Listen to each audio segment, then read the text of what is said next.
जय हिंद। मैं संजय सिंह आप सभी को आप सबके YouTube channel Sanjay online study zone पर स्वागत करता हूं।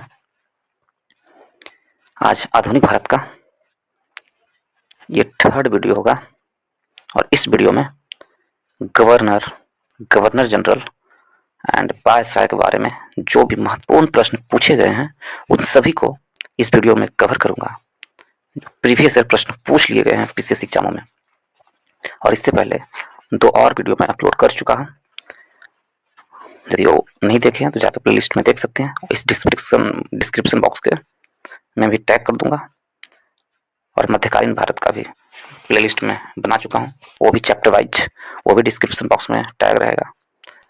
और प्राचीन भारत भी मैं बना चुका हूं, तो आप लोग जाकर देख सकते हैं, इसका लाभ भी उठा सकते हैं। यदि आप लोग को अच्छा लगता है तो वीडियो को लाइक करें, शेयर करें दोस्तों के ग्रुप में, एंड चैनल को सब्सक्राइब करें। तो चलिए स्टार्ट करते हैं आज इस अध्याय को, governor governor general and viceroy के बारे में। सबसे पहले हम लोग देखेंगे गवर्नर का कार्यकाल कब से कब था। गवर्नर यानी बंगाल का गवर्नर का, फिर गवर्नर जनरल बंगाल का गवर्नर जनरल का कार्यकाल कब से कब तक रहा, फिर वायसराय का कार्यकाल कब से कब तक रहा। पहले एक नोट्स देख लेते हैं हम लोग, उसके बाद देखेंगे प्रश्न को, उसके बाद यहाँ पर बंगाल का governor governor general and viceroy के बारे में दिया हुआ है। देखिए, ये प्रथम को आप भूल जाइए पहले, ठीक है। तो बंगाल का गवर्नर, तो बंगाल का जो गवर्नर था उसका कार्यकाल कब से कब तक था। कोई भी बंगाल का गवर्नर बने हो, लेकिन गवर्नर का कार्यकाल कब से कब तक था बंगाल का गवर्नर का, तो 1757 से 1773 ईस्वी तक बंगाल का गवर्नर का कार्यकाल रहा। उसके बाद बंगाल के गवर्नर को बंगाल का गवर्नर जनरल बना दिया गया। और कब तक रहे बंगाल का गवर्नर जनरल, कब तक कहा जाने लगा। बंगाल का गवर्नर 1757 से स्टार्ट हुआ, 1773 तक चला। फिर इसका नाम में संशोधन करके बंगाल का गवर्नर जनरल कर दिया गया, और बंगाल का गवर्नर जनरल 1774 से 1833 ईस्वी तक चला बंगाल का गवर्नर का जनरल का कार्यकाल। जो भी व्यक्ति गवर्नर जनरल बने बंगाल का, उन्हें गवर्नर जनरल कहा जाने लगा। कब से कहा जाने लगा, 1774 से 1833 तक बंगाल का गवर्नर जनरल कहा जाने लगा। उसके बाद 1833 में बंगाल के गवर्नर जनरल को भारत का गवर्नर जनरल घोषित कर दिया गया, पूरे भारत का गवर्नर जनरल।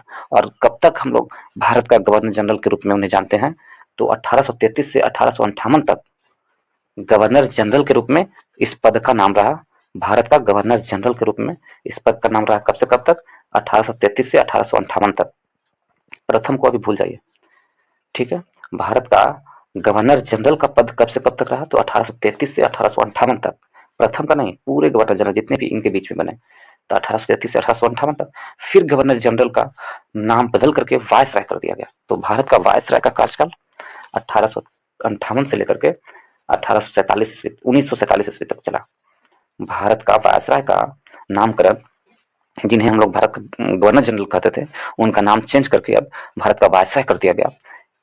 वो कब से कब तक चले, तो 1858 से 1947 तक, भारत की आज़ादी तक भारत का वायसराय के रूप में ही जाने लगे। उसके बाद स्वतंत्र भारत में भी भारत का गवर्नर जनरल के रूप में कहा जाने लगा। स्वतंत्र भारत में फिर से नाम रखा गया भारत का गवर्नर जनरल। तो 47 से 48 ईस्वी तक चला भारत का गवर्नर जनरल, ठीक है। तो फिर इसके बारे में थोड़ा और हम लोग जान लेते हैं। अब इसका कार्यकाल का जरूरत हम लोग नहीं देखेंगे, इसके कार्यकाल को अभी आप भूल जाइएगा। इसके कार्यकाल को बस इसी के बारे में जो हमने बता चुका हूँ।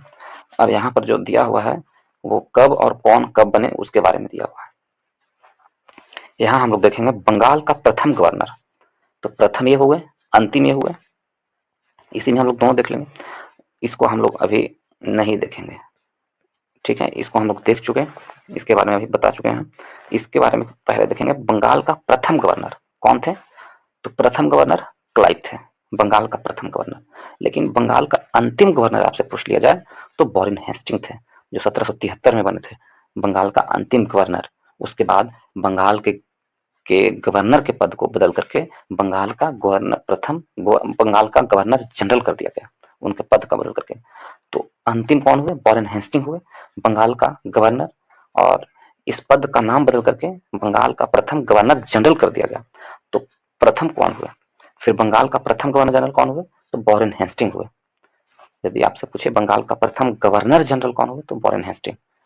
और फिर यदि इसी में फिर पूछ लिया जाए कि बंगाल का अंतिम गवर्नर जनरल कौन हुआ, बंगाल का अंतिम गवर्नर जनरल, यहाँ से चेंज हो जा रहा है, जनरल आ गया, यहीं से चेंज हो रहा है, तो बेंटिंग हुए अंतिम गवर्नर जनरल। इन्हीं के समय में, लॉर्ड बेंटिंग के समय में ही गवर्नर जनरल का नाम, बंगाल के गवर्नर जनरल का नाम बदल करके भारत का गवर्नर जनरल कर दिया गया। तो भारत का प्रथम governor general Lord William Bentinck हुए, भारत का प्रथम governor general Lord William Bentinck हुए। और फिर भारत के गवर्नर जनरल का नाम बदल करके वायसराय के रूप में कर दिया गया। तो किनके समय में बदला गया? तो अंतिम गवर्नर जनरल कौन हो गया भारत का? कैनिंग हो गए। प्रथम बेंटिंग से शुरुआत हुआ और कैनिंग का शासनकाल जाते जाते स्टार्ट होते होते गवर्नर जनरल का पद को हटा करके भारत का वायसराय कहा जाने लगा। तो अंतिम गवर्नर जनरल कौन हुए भारत का? कैनिंग। जबकि भारत का प्रथम वायसराय कौन हुए? तो कैनिंग ही भारत का प्रथम वायसराय हुए। उनके शासनकाल में ही नाम बदल दिया गया था, गवर्नर जनरल के रूप को बदल करके वायसराय कर दिया गया। तो भारत का प्रथम वायसराय कैनिंग हुए, लेकिन भारत का अंतिम वायसराय लॉर्ड माउंटबेटन हुए। आजादी तक, जब भारत को आजादी मिली तो आजादी मिली तो जो वायसराय का पद था उसे बदल करके फिर से गवर्नर जनरल कर दिया गया। तो अंतिम गवर्नर वायसराय कौन हुए? माउंटबेटन। स्वतंत्र भारत के प्रथम गवर्नर जनरल कौन हुए? तो माउंटबेटन हुए, स्वतंत्र भारत के प्रथम गवर्नर जनरल। तो इसे काफी महत्वपूर्ण ये दिया हुआ है पॉइंट्स, इसे आप लोग बढ़िया से देखिएगा। और आपसे ये प्रश्न पूछ दे कि स्वतंत्र भारत का प्रथम भारतीय गवर्नर जनरल कौन हुए? तो वो सी राज गोपालाचारी हुए, सी राज गोपालाचारी हुए। ठीक है, ये याद रखना होगा ही, क्योंकि काफी इंपॉर्टेंट है, इससे प्रश्न हमेशा पूछे ही जाते हैं। तो चलिए फर्स्ट प्रश्न हम लोग देखते हैं। पहला प्रश्न है इसमें, निम्नलिखित कथनों पर विचार कीजिए। ठीक है, कथन 1 में दिया हुआ है, रॉबर्ट क्लाइव बंगाल के प्रथम गवर्नर जनरल थे। अभी हम लोग जस्ट पढ़े हैं कि बंगाल के प्रथम गवर्नर जनरल, हमसे क्या पूछ रहा है? बंगाल के प्रथम गवर्नर जनरल और रॉबर्ट क्लाइव थे। तो बिल्कुल गलत, ऐसा हमने नहीं पढ़ा था। हमने पढ़ा था बंगाल के प्रथम गवर्नर थे कौन? और रॉबर्ट क्लाइव, ना कि गवर्नर जनरल थे। तो ये तो गलत हो गया कथन। कथन नंबर 2 में क्या आया? विलियम बेंटिंग भारत के प्रथम गवर्नर जनरल थे। तो विलियम बेंटिंग भारत के प्रथम गवर्नर जनरल थे, ये सत्य है, क्योंकि 1833 में बंगाल के गवर्नर जनरल को नाम बदल करके भारत का गवर्नर जनरल कर दिया गया। और वो पहले व्यक्ति कौन थे? भारत का प्रथम गवर्नर जनरल बनने वाले लॉर्ड विलियम बेंटिंग थे। तो कथन नंबर 2 सही है, परंतु कथन 1 गलत है। तो इस प्रकार हमसे पूछा जा रहा है कौन सही है, तो कथन 2 सही है। तो इस प्रकार ऑप्शन नंबर बी मेरा सही आंसर होगा, ऑप्शन नंबर बी सही आंसर होगा। यदि कथन 1 के बारे में देखें कि रॉबर्ट क्लाइव बंगाल के प्रथम गवर्नर जनरल थे, नहीं, और रॉबर्ट क्लाइव थे तो बंगाल के प्रथम गवर्नर थे, ना कि गवर्नर जनरल थे। जबकि बंगाल के प्रथम गवर्नर जनरल वॉरेन हेस्टिंग थे। वॉरेन हेस्टिंग बंगाल के प्रथम गवर्नर जनरल हुए। और जो 1874 ईस्वी में 1873 के रेगुलेटिंग एक्ट के तहत बंगाल के गवर्नर का नाम बदल करके बंगाल के गवर्नर जनरल कर दिया गया, और वो पहले व्यक्ति बने वॉरेन हेस्टिंग जो बंगाल के प्रथम गवर्नर जनरल कहलाए। तो यहाँ रॉबर्ट क्लाइव दिया हुआ, तो इसलिए कथन 1 गलत है और कथन 2 सही है। चलिए नेक्स्ट प्रश्न चलते हैं, प्रश्न नंबर 2 की ओर। प्रश्न नंबर 2 में कहा जा रहा है, भारत के प्रथम गवर्नर जनरल, हमसे पूछा भारत का, ये ध्यान देना, बंगाल का नहीं, भारत का प्रथम गवर्नर जनरल। 4 ऑप्शन है, रॉबर्ट क्लाइव, बी में वॉरेन हेस्टिंग, सी में लॉर्ड मेयो, डी में लॉर्ड डलहौजी। तो भारत का प्रथम गवर्नर जनरल, तो इनमें से कोई भी आंसर नहीं होगा। भारत का प्रथम गवर्नर जनरल पूछ रहा है, बंगाल का पूछता तो वॉरेन हेस्टिंग आंसर होता, लेकिन भारत का प्रथम गवर्नर जनरल तो कौन थे? वेंटिंग थे, वेंटिंग। तो इसमें से कोई आंसर नहीं सही होगा, वेंटिंग होंगे, वेंटिंग जो भारत का प्रथम गवर्नर जनरल है। तो इनमें से कोई आंसर नहीं है। चलिए नेक्स्ट प्रश्न चलते हैं, प्रश्न नंबर 3 की ओर। प्रश्न नंबर 3 में कथन है, और इनमें से कौन सही नहीं है वो हमसे पूछा है। कथन ए में है, जन प्रशासन की नींव वॉरेन हेस्टिंग द्वारा मजबूती से रखी गई, जिस पर ऊपरी संरचना कॉर्नवालिस ने की। ये सही है। ईस्ट इंडिया कंपनी की असैनिक और सैनिक सुधार करने का श्रेय क्लाइव को आता था। यह भी सही है। लॉर्ड विलियम बेंटिंक सबसे बड़े ब्रिटिश शासकों में से एक था, क्योंकि उसने भारत में ब्रिटिश साम्राज्य की संग्रहित किया था। ये गलत है। ये गलत है। ऑप्शन नंबर सी ही मेरा गलत है। कहाँ गया? ऑप्शन नंबर सी गलत है। तो हमसे पूछा कौन सही नहीं है, तो ऑप्शन नंबर सी सही नहीं है। ऑप्शन नंबर सी मेरा सही आंसर होगा। जबकि ऑप्शन नंबर डी में दिया हुआ लॉर्ड डलहौजी ने द्यूत के सिद्धांत के आधार पर ब्रिटिश साम्राज्य में समृद्ध क्षेत्र जोड़े।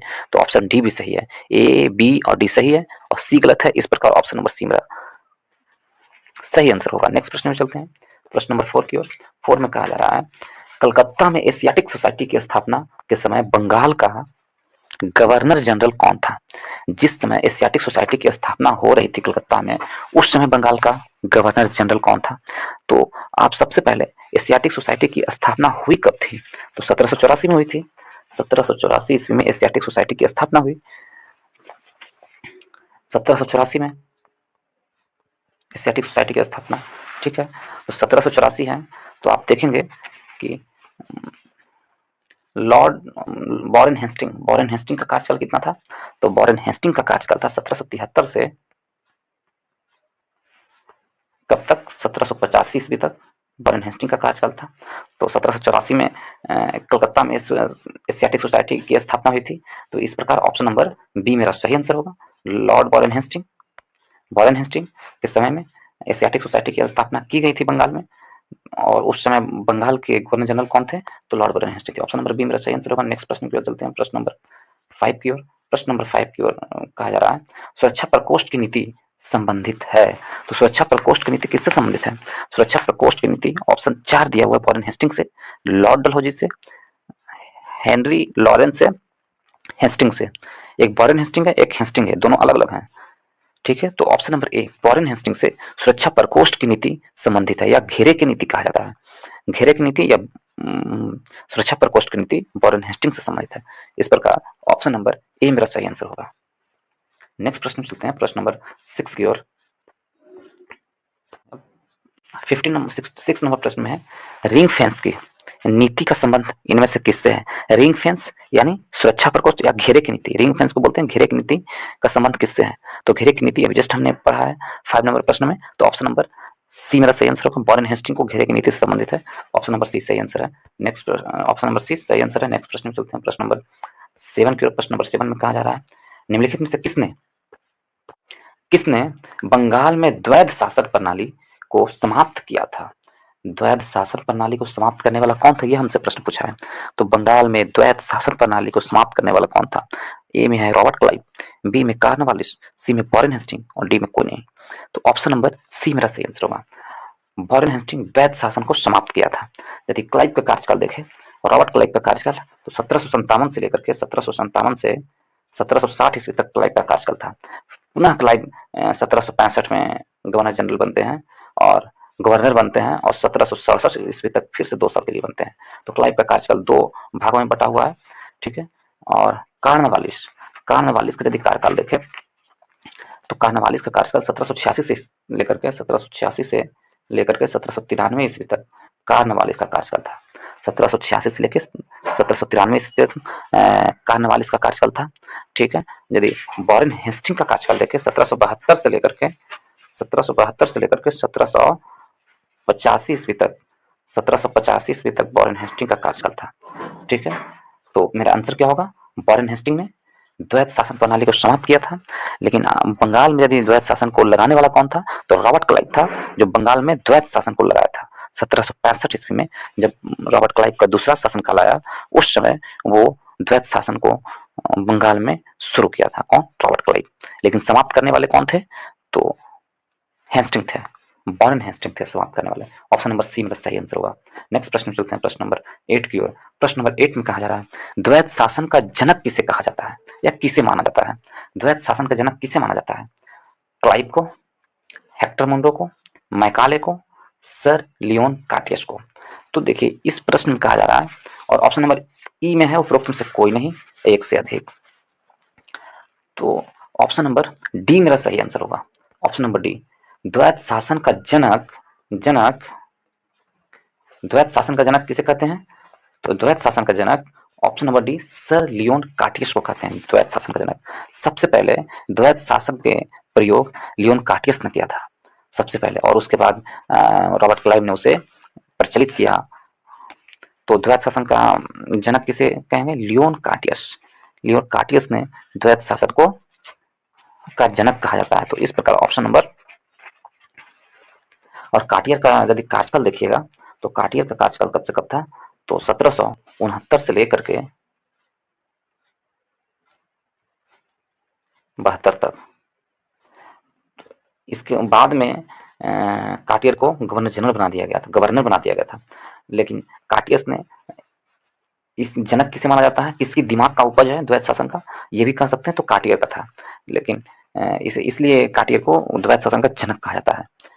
तो ऑप्शन नंबर डी मेरा सही आंसर होगा। नेक्स्ट प्रश्न में चलते हैं, प्रश्न नंबर 9 की ओर। प्रश्न नंबर 9 में कहा जा रहा है, किस गवर्नर जनरल का महाभियोग का मुकदमा चलाया गया? तो किस गवर्नर जनरल पर महाभियोग पर मुकदमा चलाया गया? वो कौन गवर्नर जनरल थे? चार ऑप्शन है, वॉरेन हेस्टिंग थे, लॉर्ड क्लाइव थे, लॉर्ड कॉर्नवालिस थे, या लॉर्ड ब्लेजेली थे। किसके शासनकाल को क्या किया गया? तो महाभियोग चलाया गया, गवर्नर जनरल पर महाभियोग चलाया गया। तो गवर्नर जनरल है, सबसे पहला तो बात है गवर्नर जनरल, इस बात को समझने की बात है। तो गवर्नर जनरल है, यदि आप देखेंगे क्लाइव कभी भी गवर्नर जनरल नहीं बना, क्योंकि क्लाइव गवर्नर था बंगाल का। तो ऐसे ही आंसर यहाँ से छट गया। ठीक है, तो अब तीन ऑप्शन है, तीन ऑप्शन में यदि हम देखेंगे तो Warren Hastings, Lord Hastings, Warren Hastings और कॉर्नवालिस, तो ये तीनों जो थे गवर्नर जनरल का पद धारण किए थे। ये तीनों गवर्नर जनरल का पद धारण किए थे। तो इसमें से आंसर मेरा कौन सा होगा? ऑप्शन नंबर ए मेरा सही आंसर होगा। महाभियोग वॉरेन हेस्टिंग पर चलाया गया था। वॉरेन हेस्टिंग पर, वॉरेन हेस्टिंग ही ऐसे गवर्नर जनरल थे जिन पर महाभियोग चलाया गया था। यदि वॉरेन हेस्टिंग का कार्यकाल देखें तो 1772 से लेकर के 1785 ईस्वी तक वॉरेन हेस्टिंग का कार्यकाल रहा। और क्लाइव का तो जानते हैं 1757 से लेकर के दो कार्यकाल रहा था इनका, 60 तक, और दूसरा कार्यकाल 65 से लेकर के 67 तक, 1765 से। उसके बाद कॉर्नवालिस का कार्यकाल क्या हुआ? 1786 से लेकर के, या 85-86 से लेकर के कॉर्नवालिस का कार्यकाल कब तक रहा? 1793 ईस्वी तक कॉर्नवालिस का कार्यकाल रहा। कॉर्नवालिस का 1793 ईस्वी तक कार्यकाल रहा।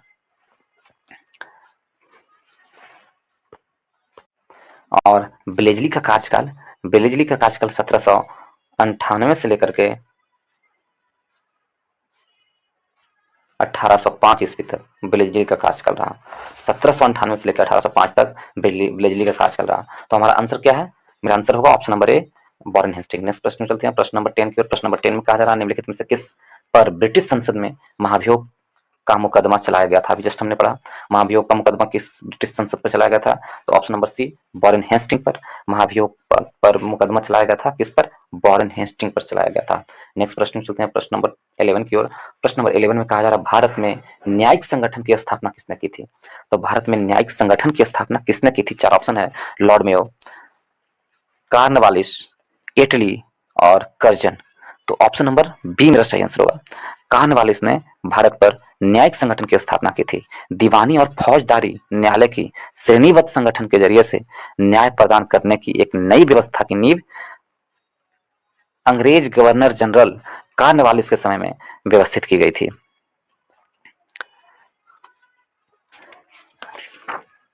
ऐसे न्यायिक व्यवस्था की शुरुआत, आरंभ किसके समय में हुआ था? सबसे पहले प्रारंभ हुआ था वॉरेन हेस्टिंग के समय में। प्रारंभ हुआ था वॉरेन हेस्टिंग के समय में। इसमें ऑप्शन नहीं है, तो इस कारण से ऑप्शन कॉर्नवालिस लगाना होगा। न्यायिक संगठन की स्थापना का प्रारंभ किसने किया था? वॉरेन हेस्टिंग ने किया था। इसमें ऑप्शन नहीं है, तो इसके बाद वॉरेन हेस्टिंग के बाद कौन गवर्नर जनरल बने थे? कॉर्नवालिस बने थे। तो इस प्रकार ऑप्शन नंबर बी मेरा सही आंसर होगा। लॉर्ड कॉर्नवालिस ने वॉरेन हेस्टिंग के बाद लॉर्ड कॉर्नवालिस गवर्नर जनरल बने। इस आधार पर ऑप्शन हमारा बी सही आंसर होगा। ठीक है, इसने सुदृढ़ता प्रदान की थी। न्यायिक संगठन की स्थापना में। तो ऑप्शन नंबर बी मेरा सही आंसर होगा। नेक्स्ट प्रश्न चलते हैं प्रश्न नंबर 12 की ओर। प्रश्न नंबर 12 में कहा जा रहा है निम्नलिखित में से गवर्नर जनरल ने भारत की प्रति संबंधित बदता सिविल सेवा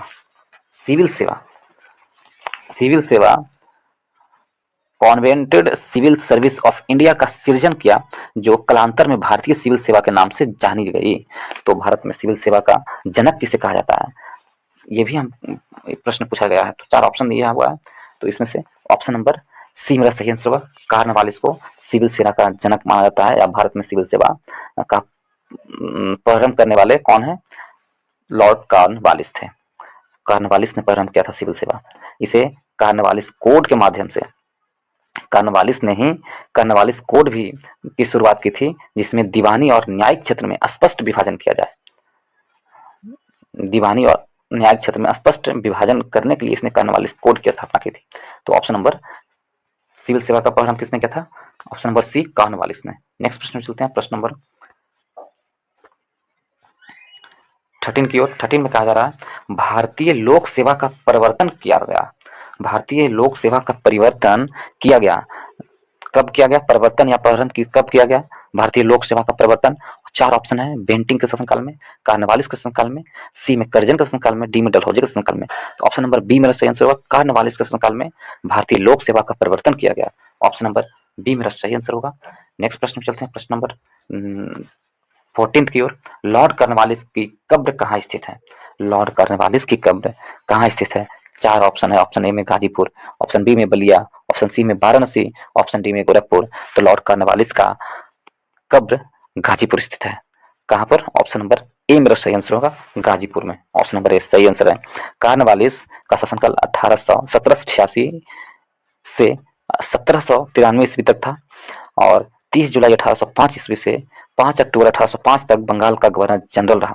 कार्नवालिस फिर से यानी कि पुनः बनाया जाता है कार्नवालिस को गवर्नर जनरल एक कार्यकाल समाप्त करने के बाद, और इसी दौरान इस्तेमारी अथवा इसी दौरान कार्नवालिस की मृत्यु हो जाती है गाजीपुर में, उत्तर प्रदेश के गाजीपुर में। दूसरे कार्यकाल के दौरान उनकी मृत्यु होती है उत्तर प्रदेश के गाजीपुर में। कब, 5 अक्टूबर 1805 को, ठीक है, 5 अक्टूबर 1805 को गाजीपुर में मृत्यु हो जाती है, और इसलिए वहीं पर उनका कब्र बना दिया गया है। तो ऑप्शन नंबर ए मेरा सही आंसर होगा। नेक्स्ट प्रश्न चलते हैं प्रश्न नंबर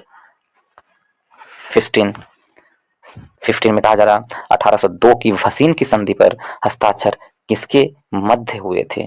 भसीन की संधि पर प्रश्न पूछ रहा है कि भसीन की संधि किनके किनके बीच हुई थी। तो 4 ऑप्शन है, इसमें से ऑप्शन नंबर बी मेरा सही आंसर होगा। अंग्रेज और बाजीराव द्वितीय के बीच भसीन की संधि हुई थी, अंग्रेज और बाजीराव द्वितीय, ठीक है। ऑप्शन नंबर बी मेरा सही आंसर होगा। कब हुआ था, 1802 ईस्वी में पेशवा बाजीराव द्वितीय और अंग्रेज के बीच भसीन की संधि हुई थी। ऑप्शन नंबर बी मेरा सही आंसर है। नेक्स्ट प्रश्न चलते हैं प्रश्न नंबर 16 की ओर।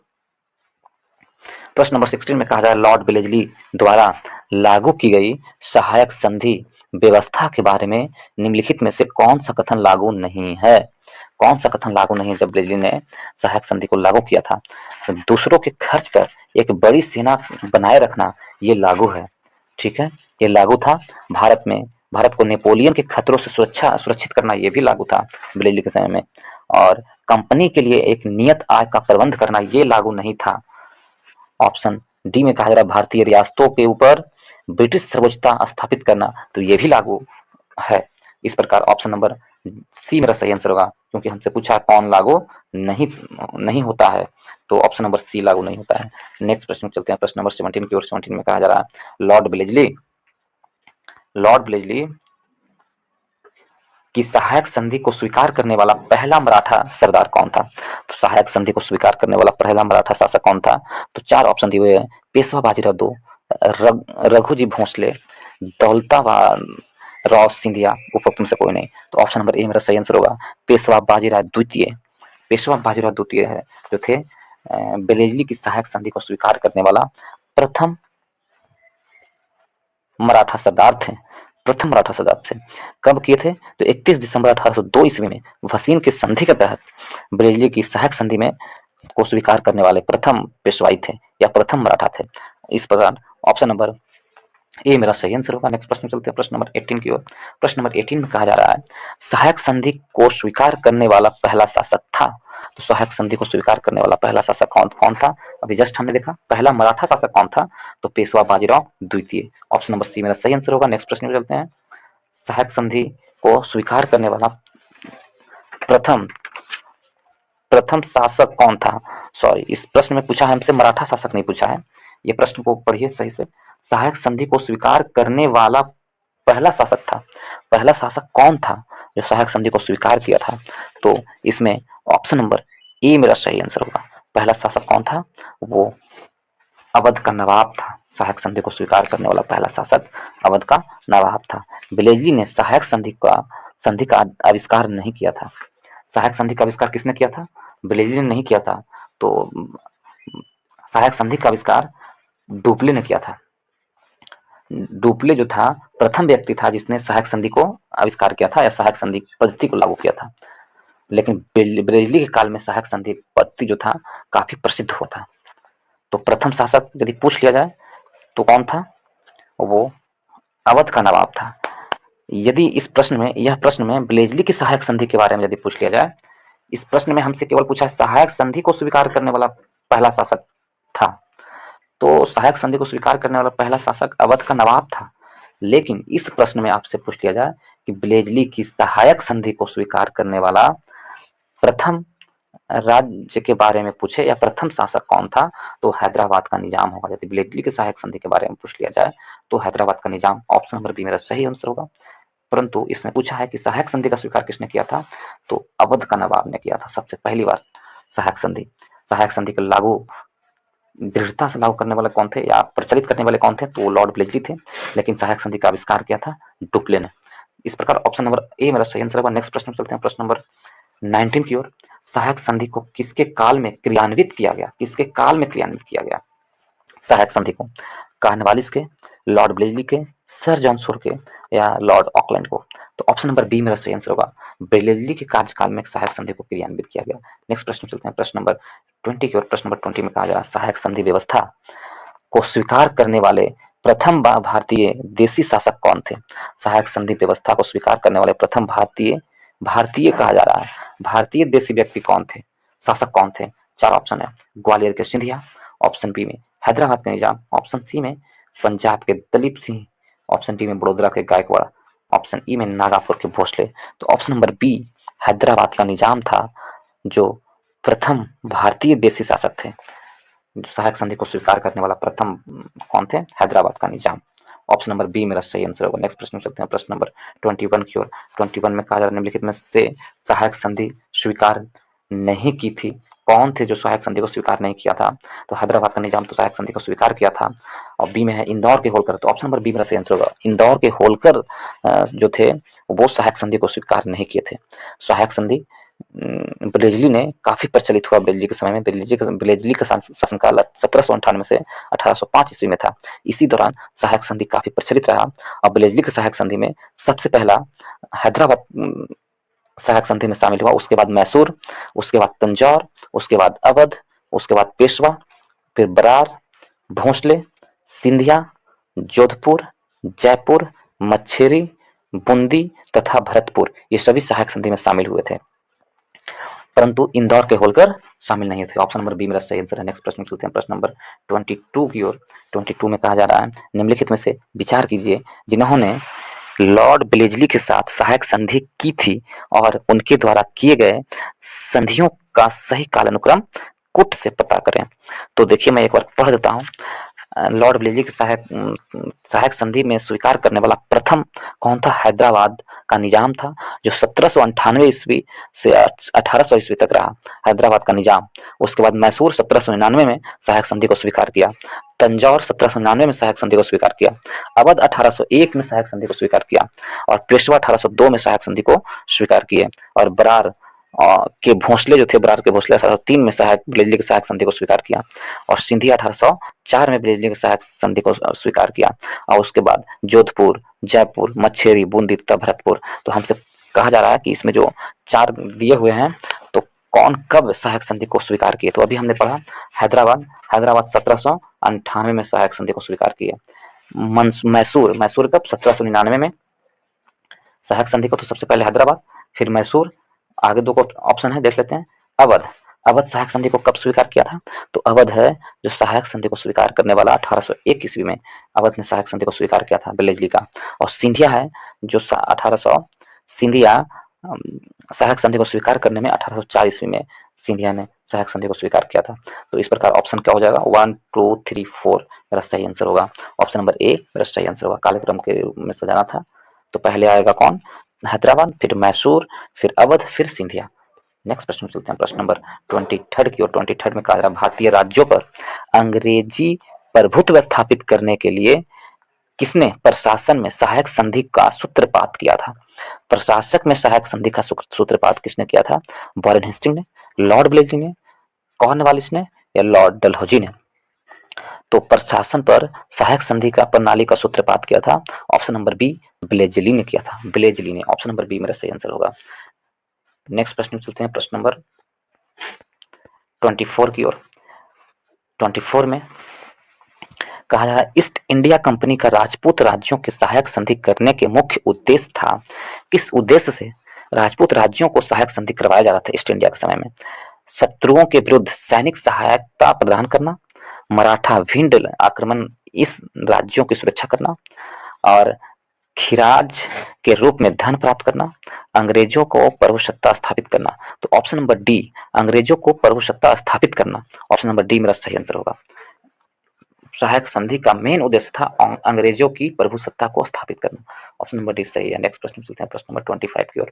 25 में कहा जा रहा है निम्नलिखित में से कौन सही सुमेलित नहीं है? बक्सर का युद्ध 1764 ईस्वी में सही है। बक्सर का युद्ध। सहायक संधि 1863 ईस्वी में, ये गलत है, ये गलत है। 1863 में नहीं, सहायक संधि 1898 ईस्वी में स्टार्टिंग, 1798 ईस्वी में सहायक संधि के स्टार्ट हुआ था, तो ये गलत है। भारत में 1798 में प्रथम बार, और भारत में यदि देखें भारत में ईस्ट इंडिया कंपनी का एक अधिकार, तो भारत में ईस्ट इंडिया कंपनी का अधिकार 1833 में, ये भी गलत है। ईस्ट इंडिया का अधिकार कौन सम्मिलित नहीं है? तो ठीक है, ईस्ट इंडिया का एक अधिकार कब होता? 1833 में, ये सही है। ब्रिटिश नागरिकों को एवं कंपनियों के लिए भारत में व्यापार का खोला जाना 1813 में, ये भी सही है। तो गलत कौन है? ऑप्शन नंबर बी मेरा गलत है। तो इस प्रकार ऑप्शन नंबर बी मेरा सही आंसर होगा। कौन सही सम्मिलित नहीं है? ऑप्शन नंबर बी सही सम्मिलित नहीं है। नेक्स्ट प्रश्न चलते हैं, प्रश्न नंबर 26 की ओर। 26 में कहा जा रहा है, प्रश्न नंबर 26 में, उस समय जब नेपोलियन की सहायक संधि सामने यूरोप में साम्राज्य धाराशाही हो रहे थे, तो नीचे लिखे गवर्नर जनरलों में से किस एक ने भारत में ब्रिटिश पताका फहराया रखा था? किसने ब्रिटिश पताका फहराई रखी थी? ऑप्शन ए में डलहौजी, बी में कॉर्नवालिस, सी में ब्लेजली और डी में हेस्टिंग।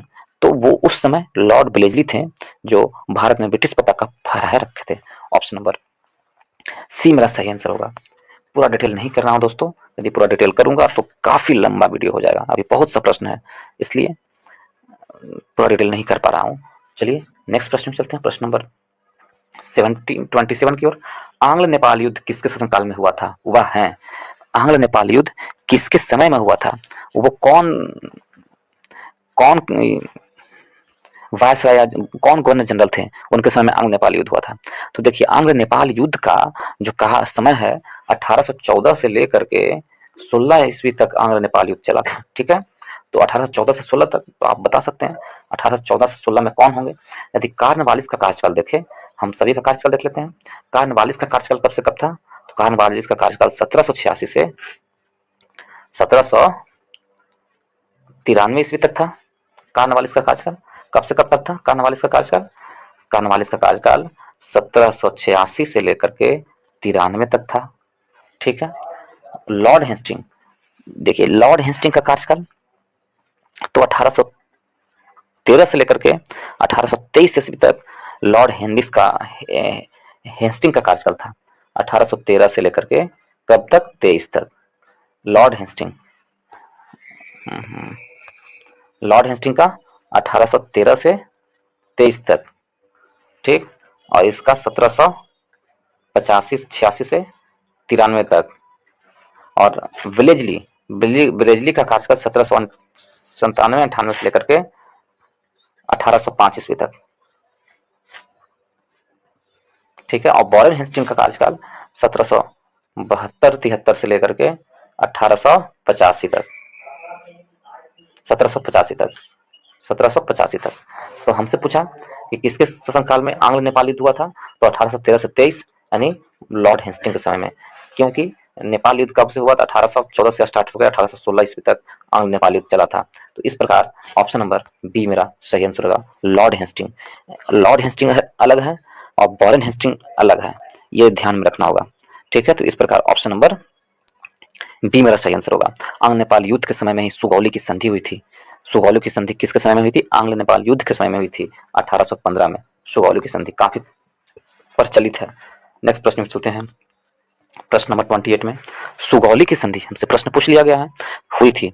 तो सुगौली की संधि कब हुई थी, ये हमसे प्रश्न पूछ लिया गया। तो आंग्ल नेपाल युद्ध हो रहा था, उसी समय युद्ध में सुगौली की संधि हुई थी 1815 ईस्वी में। ऑप्शन नंबर डी मेरा सही आंसर है। नेक्स्ट प्रश्न में चलते हैं, प्रश्न नंबर 29 में निम्नलिखित में से कौन सा युग में सही सुमेलित नहीं है। Hector Munro, Hector Munro Buxar का युद्ध सही है, 1764 में हुआ था बक्सर का युद्ध।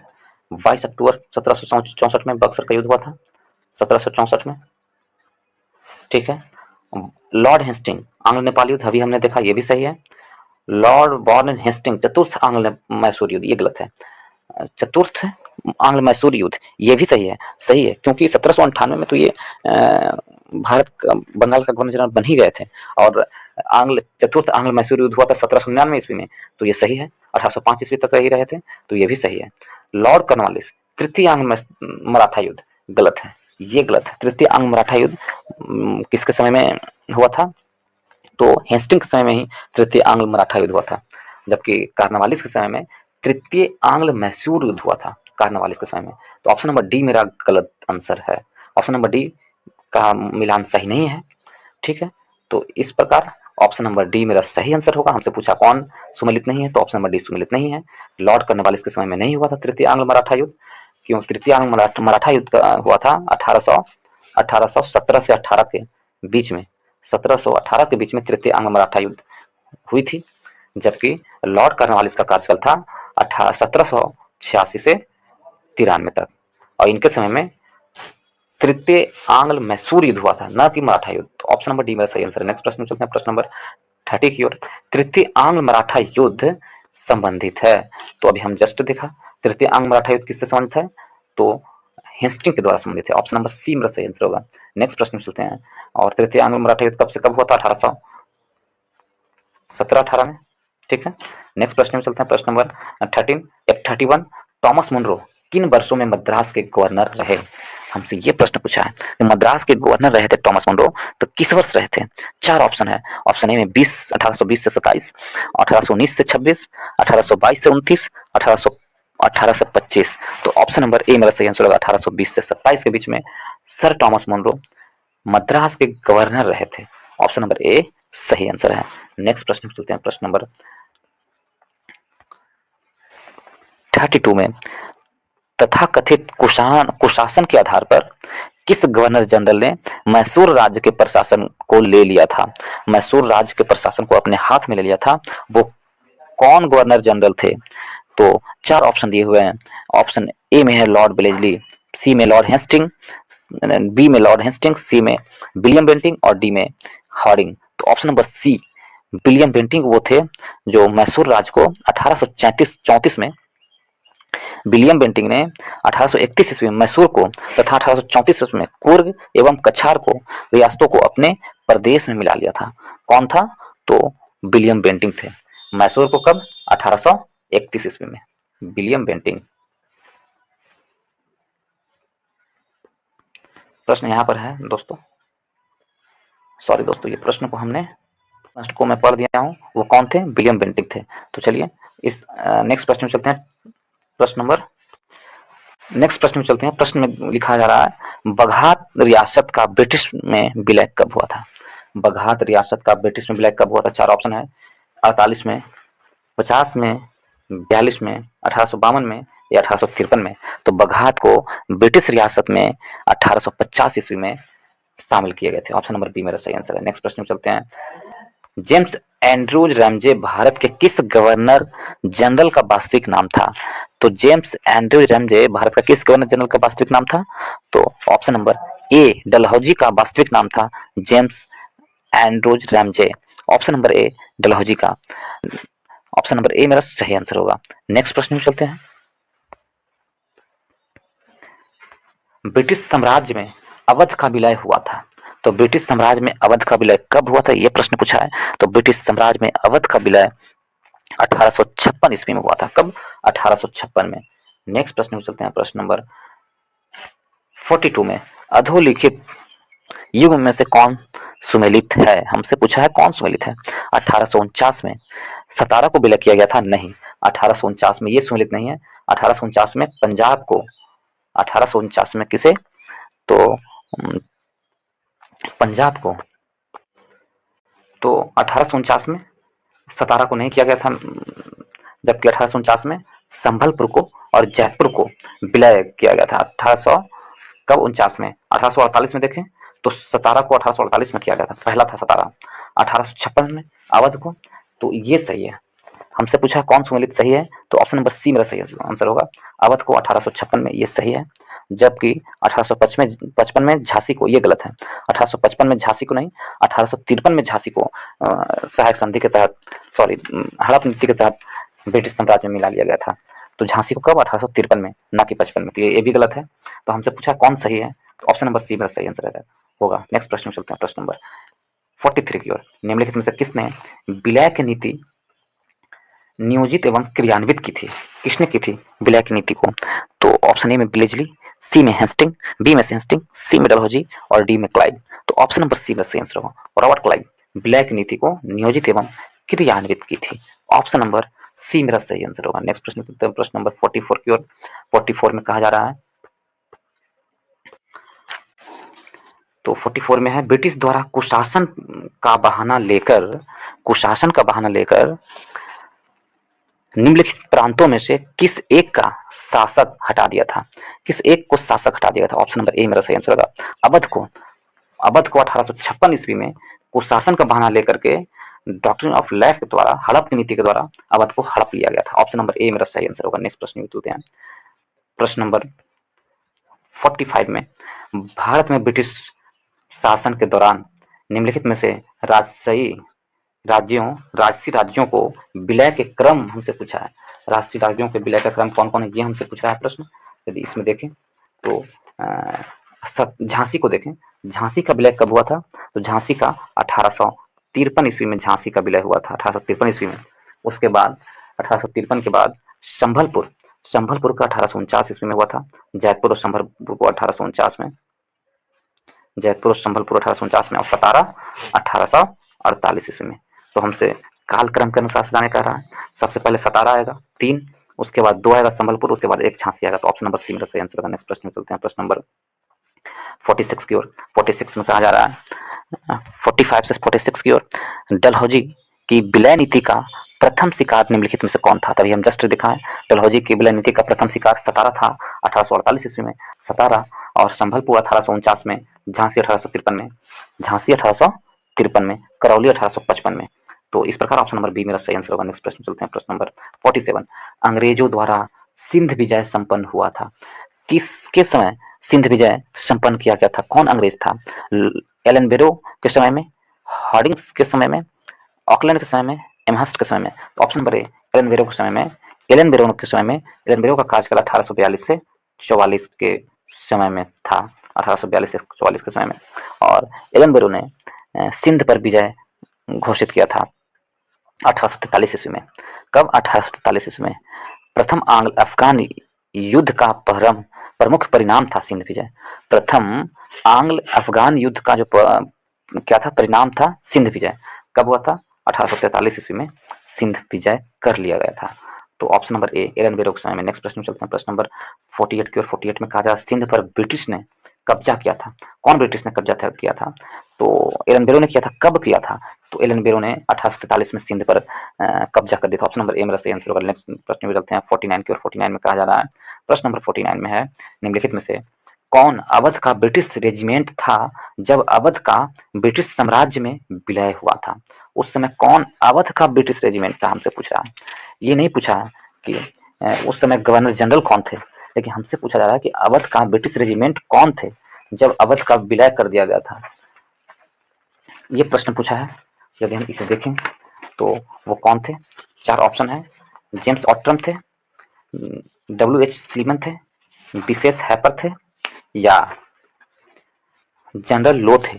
तो इसका आंसर क्या होगा? ऑप्शन नंबर ए, जेम्स ऑट्रम थे। अवध का ब्रिटिश साम्राज्य में विलय हुआ तो ब्रिटिश रेजिमेंट कौन थे? वो जेम्स ऑट्रम थे। ऑप्शन नंबर ए मेरा सही आंसर होगा। 1854 में स्लीमन के स्थान पर जेम्स ऑट्रम को अवध का ब्रिटिश रेजिमेंट बनाया गया और उसी के समय में 1856 ईस्वी में अवध को कुशासन के आधार पर ब्रिटिश साम्राज्य में मिला लिया गया। ऑप्शन नंबर ए मेरा सही आंसर होगा। नेक्स्ट प्रश्न चलते हैं, प्रश्न नंबर 50 की ओर। भारत में प्रथम रेलवे लाइन की किस ब्रिटिश गवर्नर के समय में बिछाई गई थी? तो 4 ऑप्शन है। ऑप्शन नंबर ए मेरा सही आंसर होगा। लॉर्ड डलहौजी के समय में प्रथम रेलवे लाइन बिछाई गई थी 1853 में। कब? 1853 में।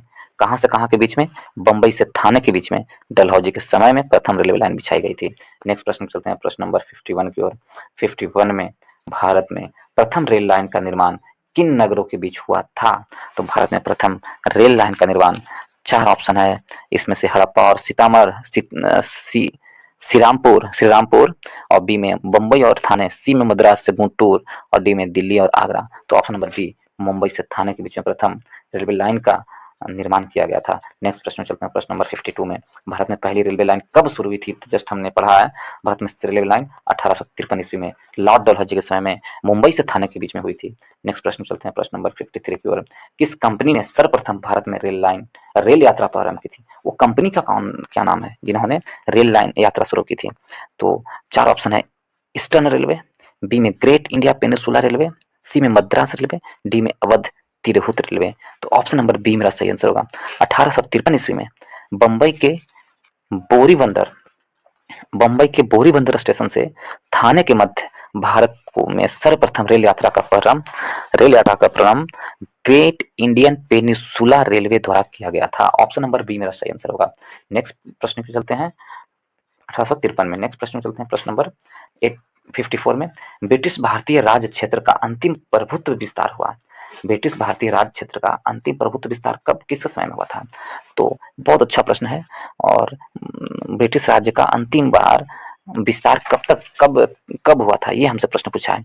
ऑप्शन ए में डफरिन के समय में, डलहौजी के समय में, लिट्टन के समय में, या कर्जन के समय में। तो ऑप्शन नंबर ए, डफरिन के समय में ब्रिटिश साम्राज्य का अंतिम प्रमुख विस्तार था। किसके समय में? तो डलहौजी डफरिन के समय में। 1885 ईस्वी में तृतीय आंग्ल बर्मा युद्ध हुआ, जिसमें 1 जनवरी 1886 को बर्मा को ब्रिटिश भारत में मिला लिया गया, जो ब्रिटिश भारतीय राज क्षेत्र का अंतिम प्रमुख विस्तार था। और इस समय वायसराय लॉर्ड डफरिन थे। ऑप्शन नंबर ए मेरा सही आंसर। नेक्स्ट प्रश्न चलते हैं, प्रश्न नंबर 55 की ओर।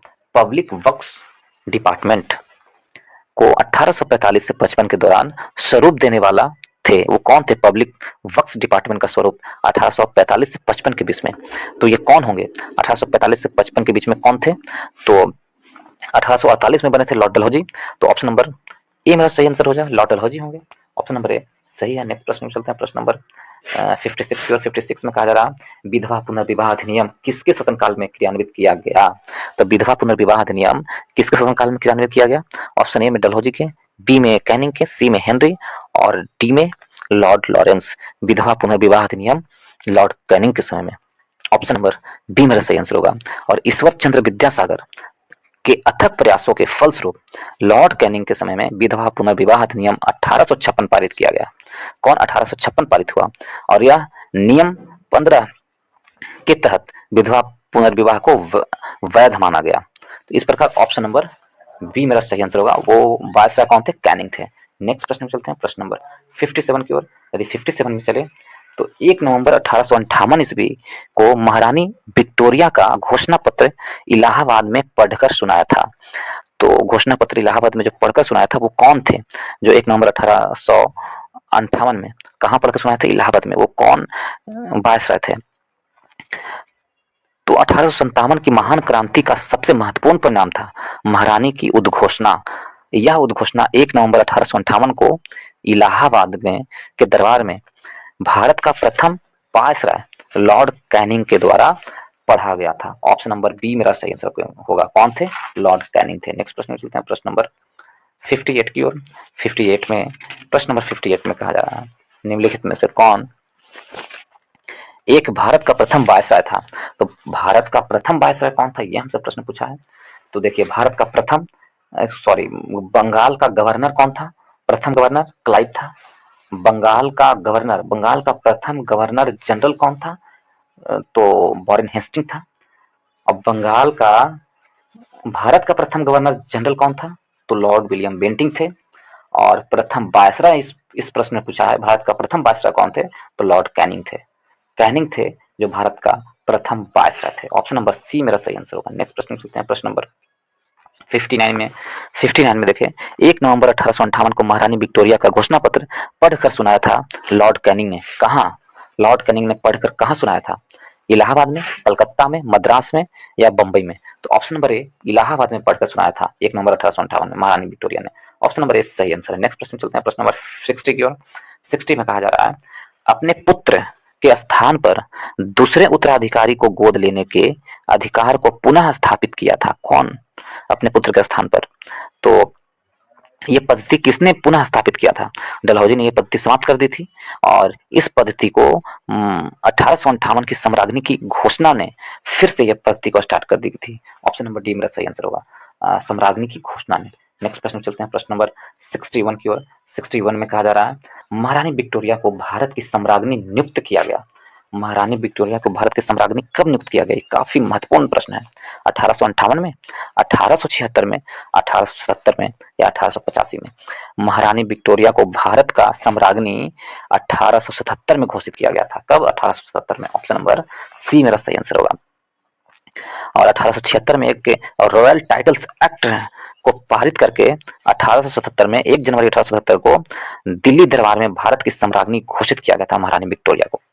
और घोषित किया गया था इसी प्रकार सम्राट एडवर्ड IV को वर्ष 1903 में तथा जॉर्ज V को वर्ष 1911 में भारत का सम्राट घोषित किया गया था। तो सम्राज्ञी कब घोषित किया गया विक्टोरिया को? 1877 ईस्वी में। नेक्स्ट प्रश्न चलते हैं, प्रश्न नंबर 62 में निम्नलिखित में से किस गवर्नर जनरल ने भारत में दास प्रथा को समाप्त किया था? भारत में दास प्रथा को समाप्त करने वाला कौन गवर्नर जनरल थे?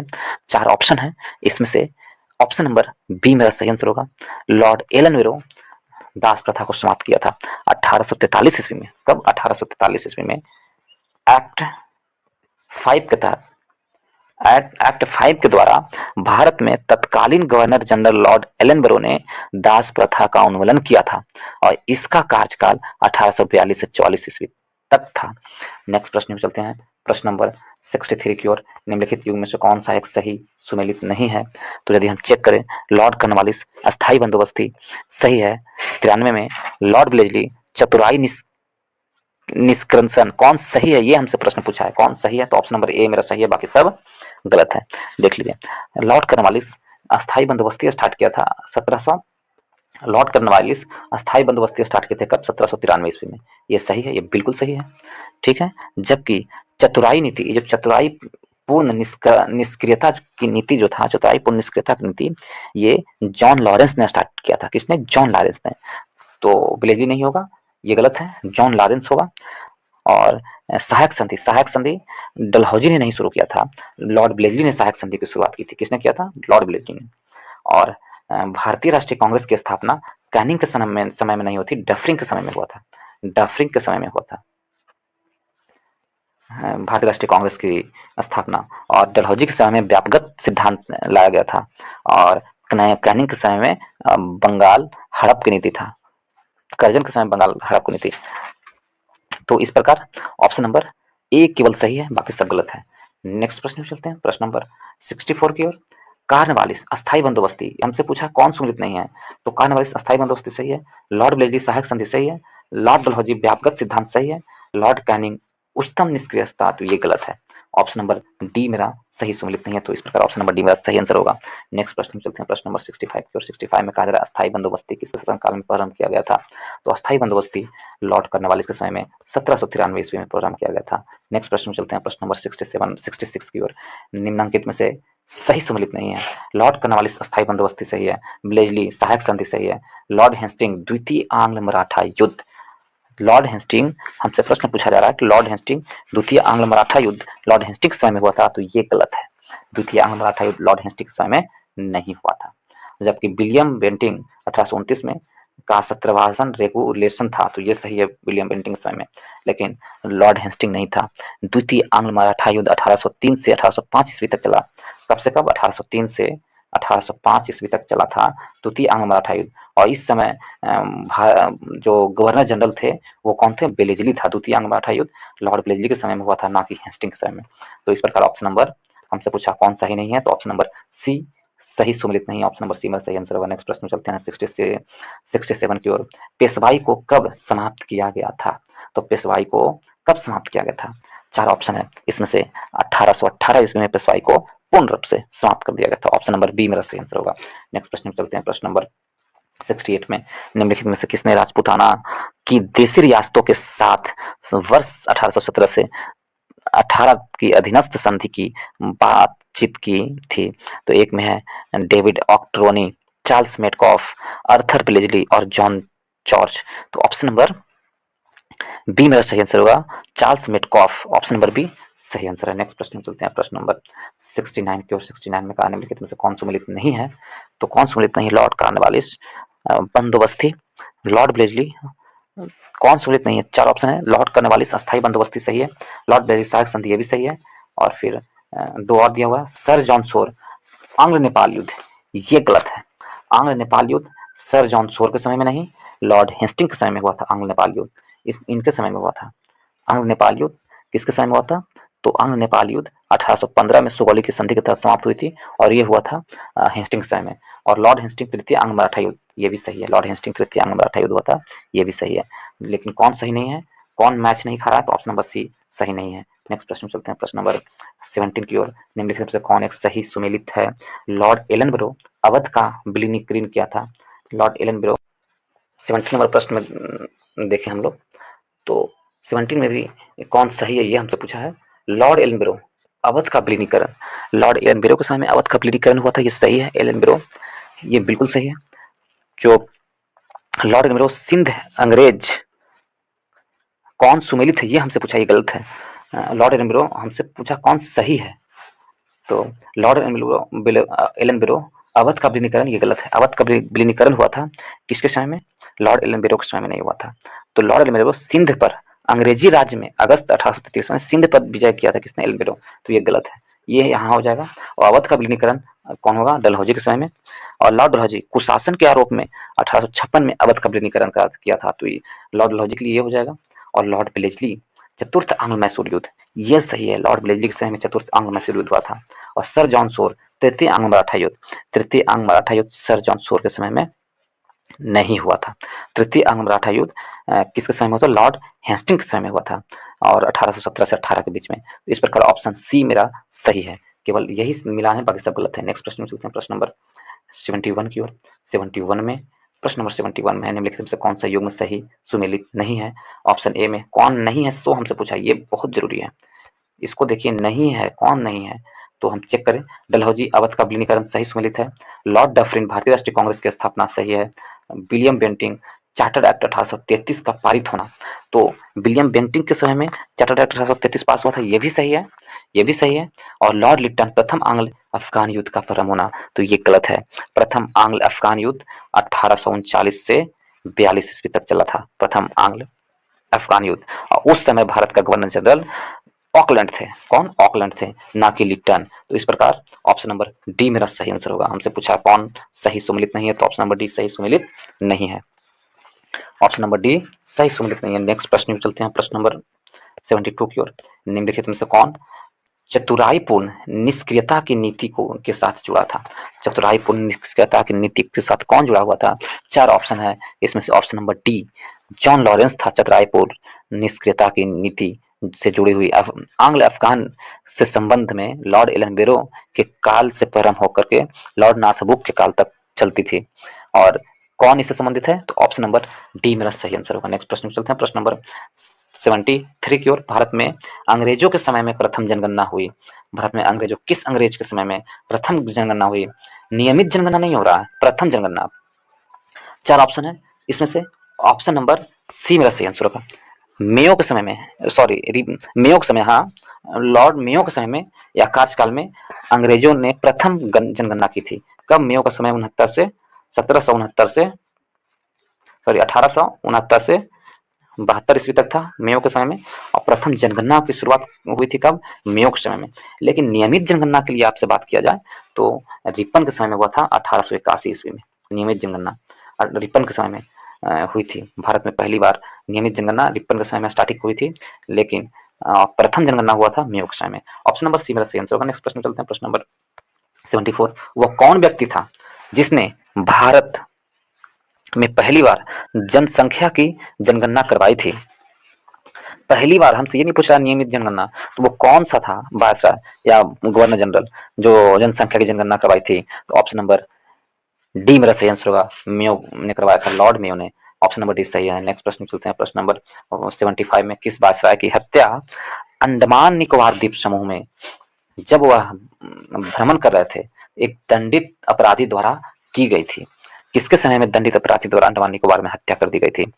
कर्जन को, रिपन का, मेयो का या लॉर्ड मिंटो का? ऑप्शन नंबर सी मेयो का। मेयो की हत्या कर दी गई थी जब वह भ्रमण कर रहे थे, ठीक है, अंडमान निकोबार में। ऑप्शन नंबर सी मेरा सही आंसर है। नेक्स्ट प्रश्न चलते हैं, प्रश्न नंबर 76 की ओर। 76 में किस वायसराय की हत्या उसके कार्यकाल में हुई थी? तो लॉर्ड मेयो की हत्या उसके कार्यकाल के समय में ही हो गया था।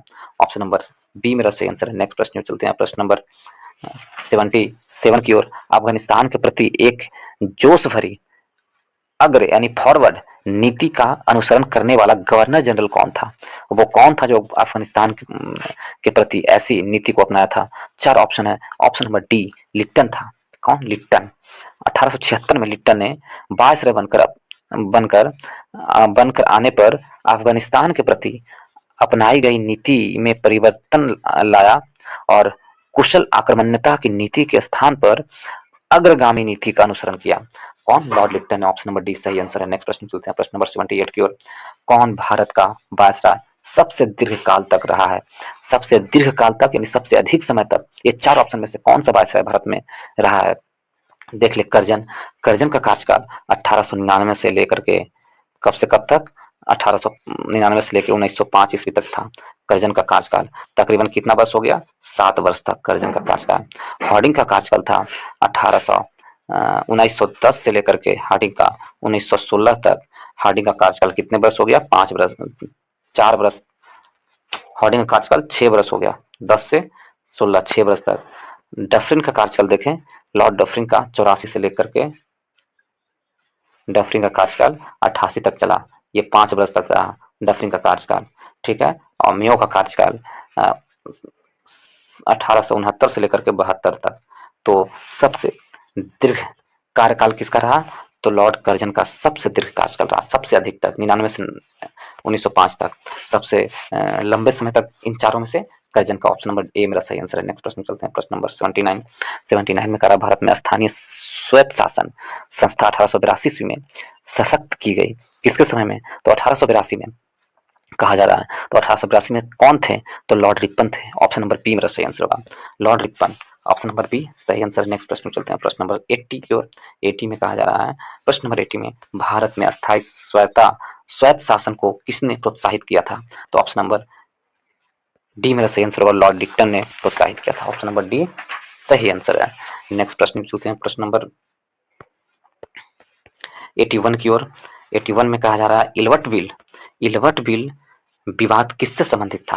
तो इल्वर्ट बिल विवाद किससे संबंधित था? भारतीयों द्वारा हथियार लेकर चलने पर कुछ प्रतिबंधों का लागू किया जाना, नहीं, भारतीय भाषाओं पर प्रकाशित होने वाला समाचार पत्रों को, पत्रिकाओं को प्रतिबंध लगाना, ये भी गलत है। इल्वर्ट बिल किससे संबंधित था?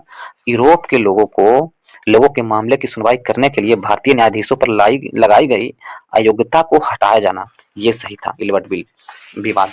ऑप्शन नंबर सी मेरा सही आंसर होगा। नेक्स्ट प्रश्न में चलते हैं, प्रश्न नंबर 82 की ओर। किसकी पदावधि में महिलाओं तथा बच्चों को कार्य अवधि की घंटों को सीमित करने तथा स्थानीय शासन को आवश्यक नियम बनाने के लिए प्राधिकृत करने के लिए प्रथम फैक्ट्री अधिनियम का अभिग्रहण किया गया था? किसके समय प्रथम फैक्ट्री अधिनियम लाया गया था, यह हमसे प्रश्न पूछ रहा है। तो ऑप्शन नंबर सी, रिपन के समय में ही प्रथम फैक्ट्री अधिनियम लाया गया था 1881 ईस्वी में। 1881 ईस्वी में कौन होगा? रिपन। ऑप्शन नंबर सी मेरा सही आंसर होगा। रिपन के समय में ऑप्शन नंबर सी 1881 ईस्वी में प्रथम फैक्ट्री अधिनियम लाया गया था। नेक्स्ट प्रश्न में चलते हैं, प्रश्न नंबर 83 की ओर। 83 में है, दो कथन दिए हुए हैं, इन कथन में से कौन सही है और कौन गलत है, ये हमसे पूछा गया है कि कथन कौन सही है। फैक्ट्री एक्ट 1881 औद्योगिक कामगारों की मजबूरी या मजदूरी नियत करने के लिए और कामगारों को मजदूरी संघ बनाने देने की दृष्टि से पारित किया गया था। तो इस प्रकार ऑप्शन नंबर ए तो गलत है, ये गलत है, ऑप्शन नंबर ए गलत है, क्योंकि कामगारों को मजदूरी संघ बनाने देने की दृष्टि से पारित नहीं किया गया था। ये गलत है, ऐसा नहीं हुआ था। और कथन दो में N M Lokhande British Bharat में मजदूर आंदोलन संगठित करने में अग्रगामी थे। तो ऑप्शन नंबर कथन नंबर 2 सही है। कौन सही है? कथन नंबर 2, तो केवल 2 सही है। ऑप्शन नंबर बी मेरा सही आंसर है। नेक्स्ट प्रश्न में चलते हैं, प्रश्न नंबर 84। 84 में कहा जा रहा है, निम्नलिखित में से किससे भारत में स्थानीय स्वायत्त शासन का जनक माना जाता है? किससे भारत में स्थानीय स्वायत्त शासन का जनक माना जाता है? किसे माना जाता है? तो स्थानीय स्वायत्त शासन का जनक लॉर्ड रिपन को माना जाता है। ऑप्शन नंबर डी मेरा सही आंसर है। ऑप्शन नंबर डी सही आंसर है। नेक्स्ट प्रश्न में चलते हैं, प्रश्न नंबर 85 की ओर। 85 की में यदि देखें, निम्नलिखित में से कौन सा युग्म सही सुमेलित नहीं है? स्थानीय स्वशासन लॉर्ड लिटन, तो ये गलत है। स्थानीय स्वशासन लॉर्ड लिटन नहीं, लॉर्ड रिपन थे। तो ऑप्शन नंबर ए ही मेरा गलत है, ये सुमेलित नहीं है। सहायक संधि लॉर्ड ब्लेजली सही है, और अपहरण की नीति डलहौजी ये भी सही है। अस्थायी बंदोबस्त लॉर्ड कर्नवालिस से भी सही है। तो हमसे पूछा है कौन सही नहीं है, ऑप्शन नंबर ए सही नहीं है। नेक्स्ट प्रश्न में चलते हैं, प्रश्न नंबर 86 की ओर। 86 में सूची 1 सूची 2 को मैच करना है, तो हम लोग देखते हैं सूची 1 सूची 2 को मैच करने के लिए। इसमें है, ठीक है, एक में क्लाइव है, प्रेस से प्रतिबंध हटाना, क्लाइव। ठीक, क्लाइव क्या है? प्रेस से प्रतिबंध हटाना। बेंटिंग बंग विभाजन, हमको मैच करना है इसमें। तो क्लाइव था जो प्रेस से प्रतिबंध नहीं हटाया था। क्लाइव ने क्या किया था? तो बंगाल में दोहरा शासन लागू करने वाला कौन थे? और रॉबर्ट क्लाइव थे। बंगाल में दोहरा शासन, द्वैत शासन लागू करने वाला। विलियम बेंटिंग थे जो अंग्रेजी शिक्षा प्रारंभ हुआ था विलियम बेंटिंग के समय में। कर्जन के समय में बंग विभाजन हुआ था, बंगाल विभाजन हुआ था कर्जन के समय में। और लॉर्ड मेडकॉफ थे जो प्रेस से प्रतिबंध हटाए थे, इसलिए मेडकॉफ को प्रेस का मुक्तिदाता कहा जाता है। तो हम मैच करेंगे सी, डी, ए और बी। ऑप्शन नंबर ए मेरा सही आंसर होगा। ऑप्शन नंबर ए सही आंसर है। नेक्स्ट प्रश्न में चलते हैं, प्रश्न नंबर 87 की ओर। ये भी मैच दिया हुआ है, इसे भी हम लोग मिलाएंगे, इसे भी हम लोग मिलाने की कोशिश करेंगे। डलहौजी थे व्यापगत का सिद्धांत डलहौजी के समय में हुआ था। और बंगाल विभाजन कर्जन के समय में बंगाल विभाजन हुआ था। रिपन स्थानीय स्वशासन से संबंधित रिपन। और विलियम बेंटिंग सती प्रथा का निषेध हुआ था विलियम बेंटिंग के समय। यदि इसमें से हम लोग ऑप्शन देखें तो एक का डी, बी का ए, सी का बी और डी का यानी 4 का सी। ऑप्शन नंबर ए मेरा सही आंसर होगा। नेक्स्ट प्रश्न में चलते हैं, प्रश्न नंबर 88 की ओर। 88 में है, निम्नलिखित में से कौन सी जोड़ी गवर्नर जनरल और घटना से सही सुमेलित है? लॉर्ड कार्नवालिस रेगुलेटिंग एक्ट, ये बिल्कुल गलत है। कार्नवालिस के समय में रेगुलेटिंग एक्ट नहीं आया था, ये गलत है। कौन सही सुमेलित है सो हमसे पूछा है, तो ये गलत है। लॉर्ड ब्लेजली अस्थायी बंदोबस्त थी, तो लॉर्ड ब्लेजली ने अस्थायी बंदोबस्ती नहीं लाया था, लॉर्ड कर्नवालिस ने अस्थायी बंदोबस्ती लाया था, तो ये भी गलत है। ठीक है, लॉर्ड एलनबरो सिंध विलय, तो ऑप्शन नंबर सी मेरा सही आंसर है। 1842 से 44 ईस्वी में 42 से 44 ईस्वी में एलन बेरो का कार्यकाल था, और इसने सिंध पर विजय 1843 में किया था एलन बेरो। तो ऑप्शन नंबर सी मेरा सही आंसर है। डलहौजी प्रथम अफगान युद्ध, ये भी गलत है, तो ऑप्शन नंबर सी मेरा सही आंसर होगा। नेक्स्ट प्रश्न में चलते हैं, प्रश्न नंबर 89 की ओर। 89 में कहा जा रहा है, निम्नलिखित पुरातत्व सर्वेक्षण की स्थापना किसके काल में हुई थी? पुरातत्व सर्वेक्षण की स्थापना किसके काल में हुई थी? तो 89 में Warren Hastings, Dalhousie, Curzon William Bentinck. देखिए इसमें कह रहा पुरातत्व सर्वेक्षण की स्थापना किसके कार्य में होती है, तो option number C Lord Curzon के समय में पुरातत्व सर्वेक्षण की स्थापना हुई थी। यदि पुरातत्व सर्वेक्षण संबंधित प्रयास पहली बार 1782 ईस्वी में किया गया था। पुरातत्व सर्वेक्षण प्रयास कहाँ, कलकत्ता में विलियम जोन्स द्वारा एशियाटिक सोसाइटी की स्थापना के साथ ही प्रारंभ की गई थी और 1861 ईस्वी में कैनिंग द्वारा अलेक्जेंडर कनिंघम के प्रथम पुरातत्व सर्वेक्षण नियुक्त किया गया था। ठीक है। और 1901 ईस्वी में भारतीय पुरातत्व सर्वेक्षण ASI को एकीकृत एवं केंद्रीकृत स्वरूप देते हुए जॉन मार्शल को इसका नया महानिदेशक नियुक्त किया गया था। तो लॉर्ड कर्जन के समय में ऑप्शन नंबर सी मेरा सही आंसर होगा। नेक्स्ट प्रश्न में चलते हैं, प्रश्न नंबर 19 की ओर। निम्नलिखित में से किसने पुरातत्व सर्वेक्षण विभाग की स्थापना किया था? किसने पुरातत्व सर्वेक्षण विभाग की स्थापना, ये विभाग की सर्वेक्षण पुरातत्व सर्वे इसमें कहा जा रहा था भारतीय पुरातत्व सर्वेक्षण की स्थापना, तो भारतीय पुरातत्व सर्वेक्षण की स्थापना कर्जन के समय में हुआ था। लेकिन इस प्रश्न में है निम्नलिखित में से किसने पुरातत्व सर्वेक्षण विभाग की स्थापना किए थे? पुरातत्व सर्वेक्षण विभाग की स्थापना किसने किया था? तो इनमें से कोई भी आंसर नहीं होगा। पुरातत्व सर्वेक्षण विभाग की स्थापना इनमें से कोई नहीं किया था। किसके समय में हुआ था? कर्जन के समय में, वो भारतीय पुरातत्व का। लेकिन इसमें पूछा कौन किया था, तो इसमें से कोई नहीं। तो ऑप्शन नंबर इनमें से कोई नहीं होगा। 1871 में पुरातत्व सर्वेक्षण विभाग बनाया गया था। कब? 1871 में। और उस समय जनरल अर्ल ऑफ मेयो थे। कौन थे? लॉर्ड मेयो थे। लॉर्ड मेयो थे उस समय जनरल।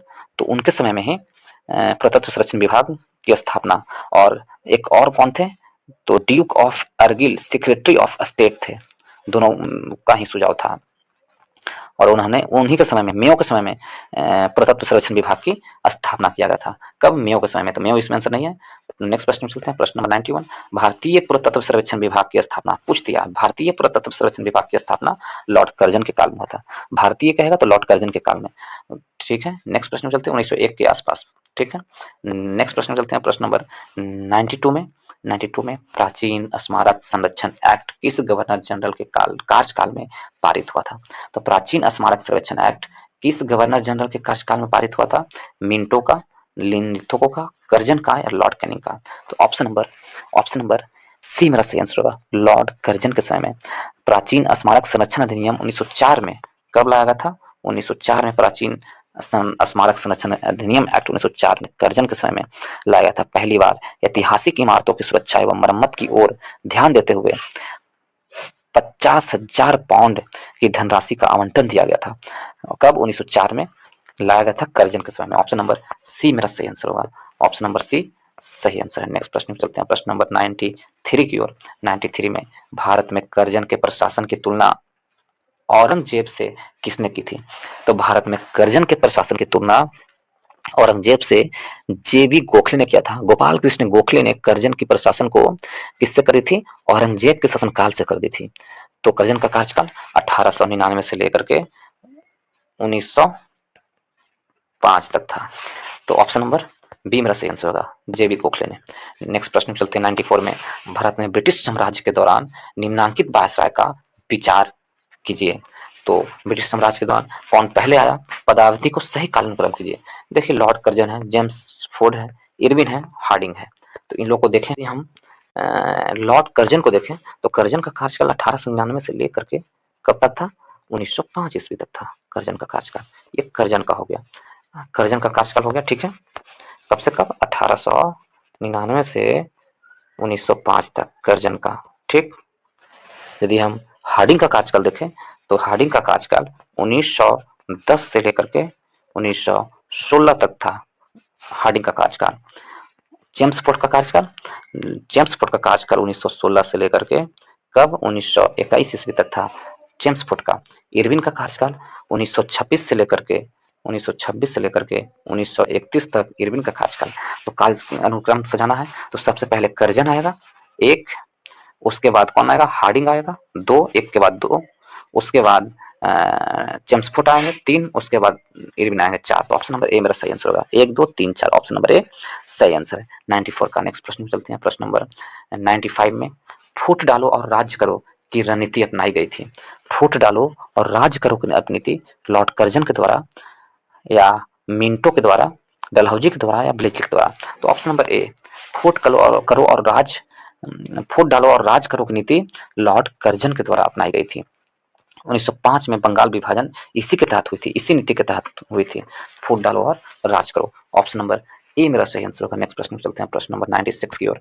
96 में कहा जा रहा है, मुझे विश्वास है कि कांग्रेस अपने विनाश की तरफ जा रही है और मेरी यह बड़ी इच्छा है भारत में रहते हो मेरी बड़ी इच्छा भारत में रहते होगी कि इससे शांति प्रिय निर्धन के लिए इसका सहायक बनूं। यह कथन किसने कहा था या किसने लिखा है? तो चार ऑप्शन है इसमें से। Option number C, Lord Curzon ने यह कथन कहा था कांग्रेस की डूबती हुई नैया के बारे में। तो ऑप्शन नंबर सी मेरा सही आंसर है। नेक्स्ट प्रश्न में चलते हैं, प्रश्न नंबर 97 की ओर। निम्नलिखित इनमें से किस गवर्नर जनरल ने सबसे पहले पृथक निर्वाचन मंडल की व्यवस्था मुसलमानों को जीतने व उन्हें कांग्रेस के विरुद्ध करने के लिए इस्तेमाल किया था? किसने किया था? पृथक निर्वाचन मंडल की व्यवस्था मुसलमानों को जीतने व कांग्रेस के विरुद्ध करने के लिए इस्तेमाल किया गया था। तो ये कौन थे? लॉर्ड मिंटो थे। Option number D. Option number D, Morley Minto act लाया गया था 1909 में, मॉर्ले मिंटो सुधार लाया गया था, इसी के तहत ये मॉर्ले मिंटो सुधार लाया गया था। ठीक है, ऑप्शन नंबर डी मेरा सही आंसर होगा, लॉर्ड मिंटो। नेक्स्ट प्रश्न में चलते हैं, प्रश्न नंबर 98 में, निम्नलिखित में से कौन भारत का एकमात्र यहूदी वायसराय था? भारत का एकमात्र यहूदी वायसराय कौन थे? तो चार ऑप्शन है इसमें से। ऑप्शन नंबर डी मेरा सही आंसर होगा, लॉर्ड रीडिंग भारत के एकमात्र यहूदी वायसराय थे और रीडिंग का कार्यकाल 1921 से लेकर के 26 ईस्वी तक था। लॉर्ड रीडिंग एकमात्र यहूदी वायसराय थे। ऑप्शन नंबर डी मेरा सही आंसर है। नेक्स्ट प्रश्न में चलते हैं, प्रश्न नंबर 99 में कहा जा रहा है, निम्नलिखित में से कौन सही सुमेलित नहीं है? Pitt's India Act Warren Hastings बिल्कुल सही है, Pitt's India Act Warren Hastings के समय में ही आया था। डॉक्ट्रिन्स ऑफ लैप डलहौजी ये भी सही है। बर्नाक्यूलस प्रेस एक्ट कर्जन ये गलत है। बर्नाक्यूलस प्रेस एक्ट लॉर्ड कर्जन के समय में नहीं आया था, ये गलत है। ठीक है, बर्नाक्यूलर प्रेस एक्ट है 1878 ईस्वी में लाया गया था भारतीय भाषा समाचार पत्र अधिनियम के तहत, और ये लाने वाले कौन थे? लॉर्ड लिट्टन थे, ना कि कर्जन। तो ये गलत है। इलवर्ट बिल रिपन के समय में ये भी सही है। तो कौन गलत है, कौन सुमिलित नहीं है? तो ऑप्शन नंबर सी सुमिलित नहीं है। नेक्स्ट प्रश्न में चलते हैं, प्रश्न नंबर 100 की ओर। कुछ और प्रश्न बचे हुए हैं दोस्तों, उसको हम लोग देख लेते हैं। प्रश्न नंबर 100 में है, निम्नलिखित में कौन सा एक युग में सुमिलित नहीं है? फिर यही पूछा गया है, कौन सुमिलित नहीं है? ठगी का दमन विलियम बेंटिंग। तो ठगी का दमन विलियम बेंटिंग ने किया था, ये सुमिलित है। इलवर्ट बिल रिपन के समय में आया था, ये भी सुमिलित है। रिंग फेंस की नीति वॉरेन हेस्टिंग ने, ये भी सही है, वॉरेन हेस्टिंग ने लाया था रिंग फेंस की नीति। वर्नाक्यूलर प्रेस एक्ट कर्जन के समय में, ये गलत है। वर्नाक्यूलर प्रेस एक्ट लिटन के समय में आया था, ना कि कर्जन के समय में, ये गलत है। कौन सुमिलित नहीं है? तो ऑप्शन नंबर डी मेरा सही आंसर होगा। हमसे सुमिलित नहीं पूछा है तो डी सही, सुमिलित नहीं है तो ऑप्शन नंबर डी मेरा सही आंसर होगा। नेक्स्ट प्रश्न चलते हैं 101 की ओर। ब्रिटिश भारत की राजधानी का कलकत्ता से दिल्ली स्थानांतरण किसके काल में क्रियान्वित हुआ था? कलकत्ता से दिल्ली का स्थानांतरण किस ब्रिटिश शासन काल में राजधानी को स्थानांतरित किया गया था? तो ऑप्शन नंबर बी, हॉर्डिंग के समय में ऐसा किया गया था 1911 ईस्वी में। हॉर्डिंग के समय में कब किया गया था? 1911 से राजधानी को परिवर्तन कर दिया था कलकत्ता से दिल्ली। ऑप्शन नंबर 20 सही आंसर। नेक्स्ट प्रश्न चलते हैं, ये मैचिंग है, सही जोड़ों को मैच करना है, तो थोड़ा छोटा कर लीजिए। एक में कहा जा रहा है, चुग यानी धूत का सिद्धांत यानी हड़प नीति डॉक्ट्रिन ऑफ लैप्स किसने लाया था? डलहौजी के समय में आया था डॉक्ट्रिन ऑफ लैप्स। बंगाल विभाजन कर्जन के समय में, बंगाल में दोहरा शासन क्लाइव के समय में, और बेंटिंग के समय में सामाजिक सुधार। यदि हम देखें तो मैच क्या है, एक का तीन और बी का एक दोनों में है, और सी का दो किसमें? ऑप्शन नंबर सी मेरा सही आंसर होगा। नेक्स्ट प्रश्न चलते हैं, प्रश्न नंबर 113 की ओर। ये भी 103 की ओर, ये भी मैच करने के लिए कहा गया है। थोड़ा लंबा है दोस्तों, इसको मैं देता हूँ, लंबा है मैच करने के लिए। बंगाल में फोर्ट विलियम प्रेसिडेंसी का गवर्नर जनरल रेगुलेटिंग एक्ट 1773 के अधीन, तो ये किसके साथ मैच होगा? 1773 के अधीन हुआ था बंगाल में फोर्ट विलियम। तो ये जो है चार्ल्स कार्नवालिस का दूसरा अर्ल और पहला मार्क्सिस्ट था।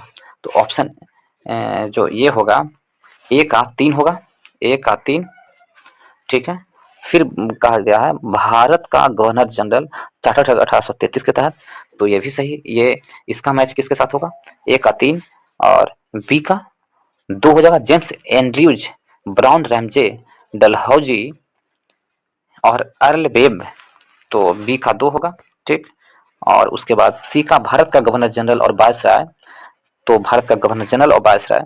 सी का 4 होगा गिलबर्ट जॉन इलियट मरे किनिंड माइंड मिंटो का अर्ल, ठीक है। उसके बाद डी में है गवर्नर जनरल और सम्राट का प्रतिनिधित्व 1935। इसका आंसर क्या होगा, डी का फर्स्ट होगा आर आर्कीवाल्ड पर्सिवल बेबल और वाइकाउंट ऑफ अर्ल बेबल। तो इस प्रकार ऑप्शन क्या मेरा सही होगा, ऑप्शन नंबर ए मेरा सही आंसर होगा। ए का 3, बी का 2, सी का 4 और डी का 1। ऑप्शन नंबर ए मेरा सही आंसर है। नेक्स्ट प्रश्न की ओर चलते हैं, प्रश्न नंबर 104 की ओर। ये सेकंड लास्ट प्रश्न है। यदि आप लोग को अच्छा लगा हो वीडियो, कुछ भी सीखने के लिए मिला हो दोस्तों, तो वीडियो को लाइक करें, वीडियो को दोस्तों के ग्रुप में शेयर करें और चैनल को सब्सक्राइब करना ना भूलें।